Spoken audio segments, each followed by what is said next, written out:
Votre nouveau rendez-vous d'infos, l'actualité de cette fin de semaine déroulée dans un instant. Voici les titres qui seront développés dans ce journal.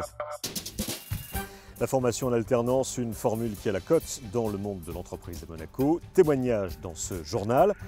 La présentation d'un document scientifique sur les ravages du papillomavirus, responsable entre autres du cancer du col de l'utérus. Interview à suivre. Nous irons goûter pour vous la bière locale de printemps, parfumée cette année à l'orange amer. Et puis un avant-goût des mardis du cinéma, Loulou, film allemand des années 20, l'histoire d'une femme scandaleuse. Bonjour à tous, et pour commencer, cette nomination au sein de l'administration générale, l'arrivée de Muriel Nathalie Laure au poste de contrôleur général des dépenses, à compter de la semaine prochaine, nomination en remplacement de Claude Cotalorda, qui prend sa retraite après 40 ans de carrière dans l'administration monégasque. C'est un vrai problème de santé publique. Parmi les 200 papillomavirus infectieux, il y en a certains qui sont responsables, entre autres, du cancer du col de l'utérus chez la femme, cancer qui fait l'objet d'un ouvrage médical présenté cette semaine devant la princesse de Hanovre. Le professeur Marc de Rieder est le co-auteur de cette étude scientifique. On l'écoute, interrogé par Émilie Rousseau. Ce livre a comme but de rassembler un nombre impressionnant de données concernant ce virus, non seulement au niveau de ce qu'on sait sur ce virus, mais aussi comment éviter de l'attraper. Donc il y a ce qu'on appelle des préventions primaires et des préventions secondaires. Prévention primaire, sur lesquelles je veux quand même mettre l'accent, c'est la prévention que la femme devrait faire tous les 3-4 ans par le frottis. Ce frottis étant un élément clé et qui ne sera jamais remplacé par le deuxième volet que le livre décrit, c'est le vaccin ou les vaccins. Et donc, je crois savoir que dans la principauté, la prévention est un point important dans cet aspect HPV. Et donc, ce livre a pour but de rassembler ces données. Elle est essentiellement destinée aux praticiens et aux cliniciens. Bien sûr, ce n'est pas exclusif, le public peut le lire, mais les termes et le contenu est quand même fort scientifique et très médical. Je peux dire un mot sur les participants de ce livre. Je crois que les ténors du monde qui ont quelque chose au niveau de la recherche clinique et au niveau de cette connaissance ont voulu participer, soient mis en avant.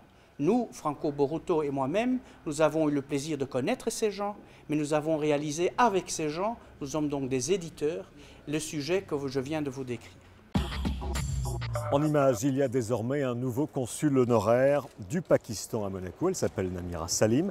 C'est à la fois une artiste, une femme d'affaires et une aventurière qui passe sa vie entre Dubaï, Paris et Monaco. Elle a rejoint entre autres les pôles nord et sud à plusieurs reprises et elle prépare son premier vol suborbital à bord du Virgin Galactic.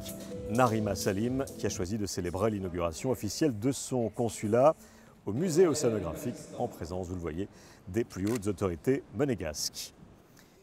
Puis en bref, toujours au Sporting d'hiver, la conclusion du congrès Clean Equity, c'est le rendez-vous annuel dédié aux investissements dans les technologies de l'environnement, conférences et rendez-vous d'affaires à Monaco pour la 5e année consécutive.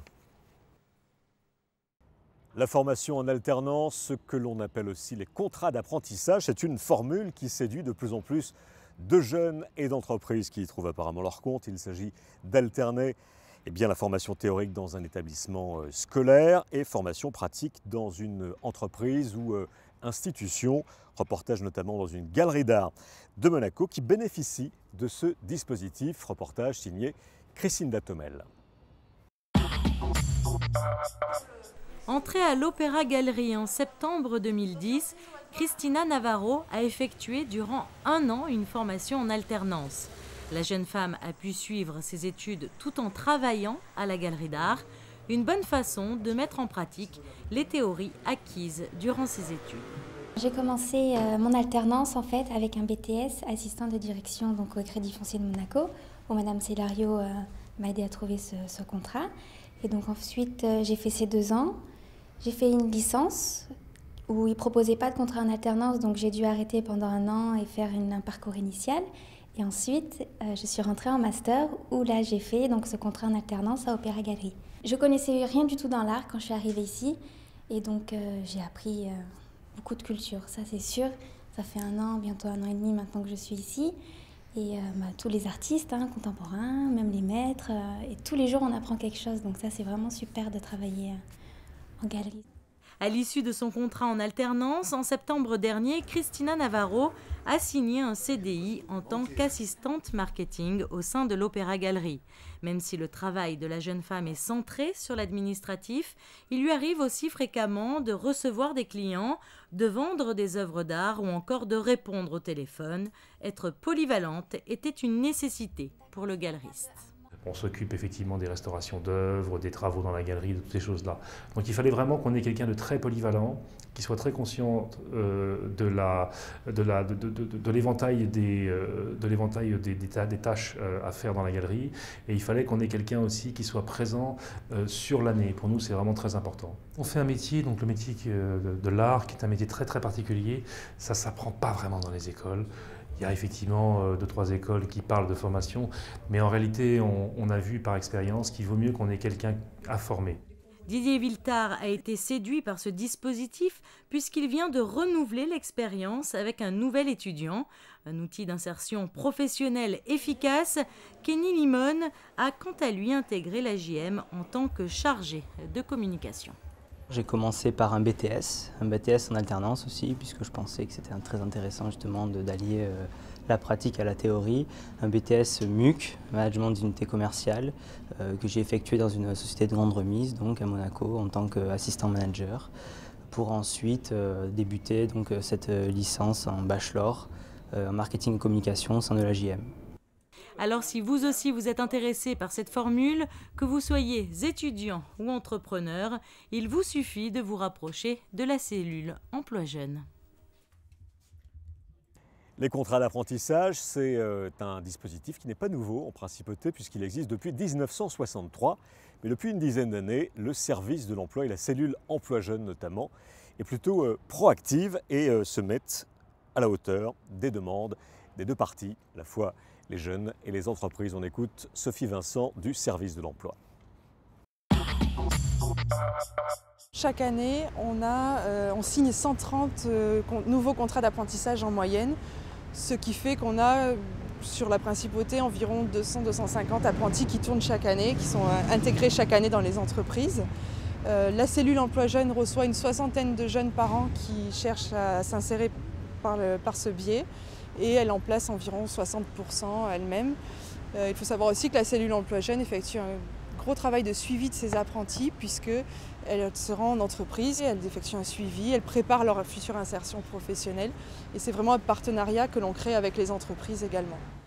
Et pourquoi pas devenir banquier en se formant en alternance? Notez que le premier forum de la formation en alternance se déroulera mardi prochain, en même temps que les rencontres des métiers de la banque et de la finance. Ce sera à l'auditorium Régnier 3. Gros plan sur un concert caritatif mardi prochain, concert organisé par le Kiwanis Club de Monaco, avec sur scène la chorale Sola Voce et l'orchestre Arco Musica sous la direction de Serge Stapfer. Cette manifestation culturelle sonne le renouveau des actions du club qui avait été frappé récemment par la disparition de son président fondateur. L'objectif est bel et bien de relancer l'activité du Kiwanis.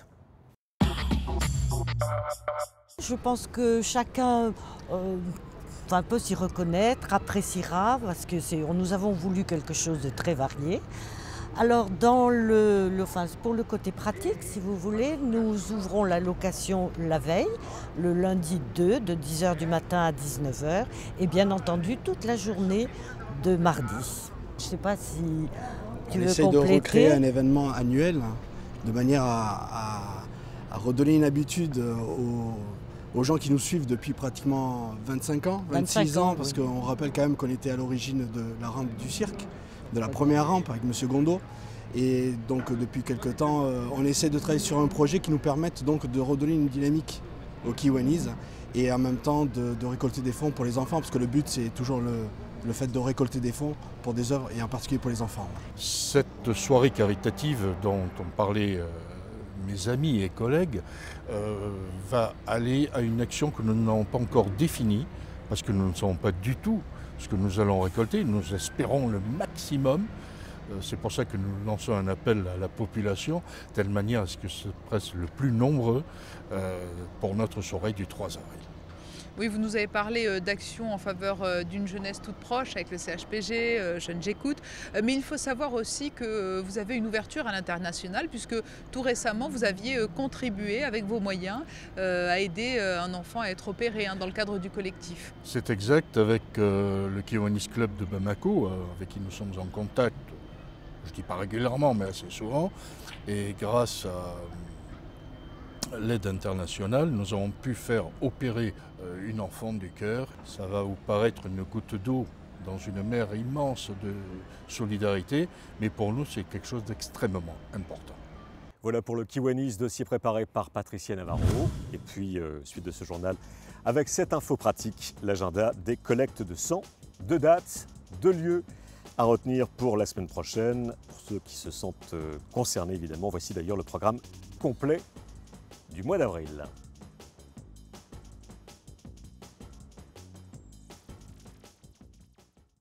Autre rendez-vous sélectionné par Monaco Info pour les cinéphiles, tiens, un film en noir et blanc, Loulou, long métrage de 1929, film allemand programmé dans le cadre des Mardis du cinéma.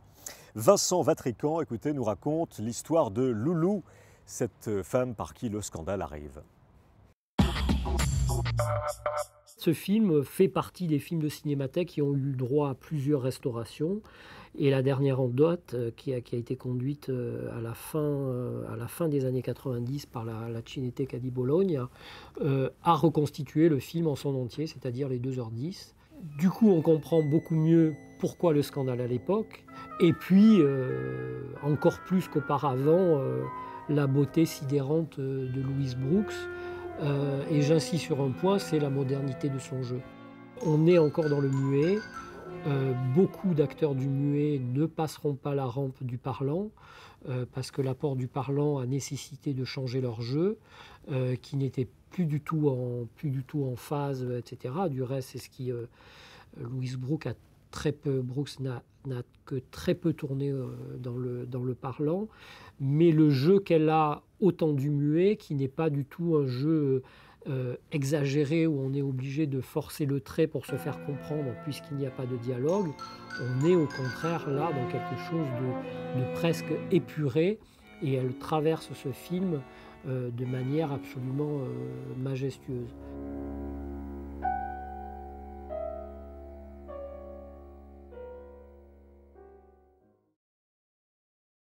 Une table en terrasse, un rayon de soleil et une chope de bière. Pour certains, c'est l'harmonie parfaite. On ferme ce journal avec une bière de printemps au goût d'orange amer. C'est une saveur à découvrir dans une célèbre brasserie du port Hercule. Cette année, la Bigarade, cette qualité d'orange très locale, est à l'honneur. Il aura fallu 25 kg de Bigarade récoltés pour donc élaborer cette bière. On écoute le maître brasseur de cet établissement. Eh bien, il se trouve que j'ai un ami qui m'a proposé des Bigarades venant de Monaco, en me disant que la population utilisait ces oranges amères pour des marmelades, etc. Et moi, je lui ai demandé de m'en donner pour fabriquer une bière, parce qu'il est courant d'utiliser des écorces d'orange amère pour fabriquer de la bière. Alors dans cette bière, il y a du malt, donc du malt d'orge, du malt de blé comme toutes les bières blanches, des houblons, de la levure et l'ingrédient final, donc la Bigarade, qui est utilisée pendant l'ébullition du mou, qui est une étape de fabrication de la bière. Elle est tout d'abord très rafraîchissante et elle n'est pas amère mais un petit peu acidulée grâce à l'utilisation des agrumes. Alors elle est déjà à la pression à la brasserie, nous en avons brassé 1000 litres, donc il y en a encore pour quelques jours. Franck Pichon avec Fabien Bonilla, une boisson à boire évidemment avec modération. 2 mots de sport, 39e critérium de Monaco. C'est dimanche tout autour du port, une série de courses cyclistes organisées sur le circuit, organisée par la Fédération monégasque de cyclisme. L'opération Earth Hour, 60 minutes pour la planète, c'est samedi soir dans plus de 130 pays dont Monaco. Earth Hour, c'est une opération de sensibilisation aux économies d'énergie. Comme chaque année, samedi donc à Monaco, l'éclairage extérieur, notamment du Palais Princier et de tous les bâtiments publics, sera coupé entre 20h30 et 21h30, comme dans 5000 autres bâtiments à travers le monde. Vous êtes invité vous-même, chez vous, à couper, si vous le souhaitez, eh bien, les lumières, l'électricité pendant 1 heure, samedi soir. La tendance pour la fin de la semaine, samedi, poursuite du beau temps, malgré quelques nuages, un vent faible, 14 degrés le matin, 19 degrés sous abri. Au meilleur de la journée, dimanche, davantage de nuages, mais toujours de belles éclaircies, température douce malgré tout, 18 degrés de maximal dimanche à Monaco, lundi et mardi en revanche. On reviendra à un temps un peu plus de saison, soleil intermittent, légère baisse des températures. Voilà, c'est la fin de cette édition. Dans un instant, vos magazines et retrouvez-nous à tout moment sur le web fixe et mobile via la plateforme monacochannel.mc et puis Monaco Info Replay sur YouTube pour revoir l'intégralité de tous nos journaux. À très bientôt, bon week-end, salut.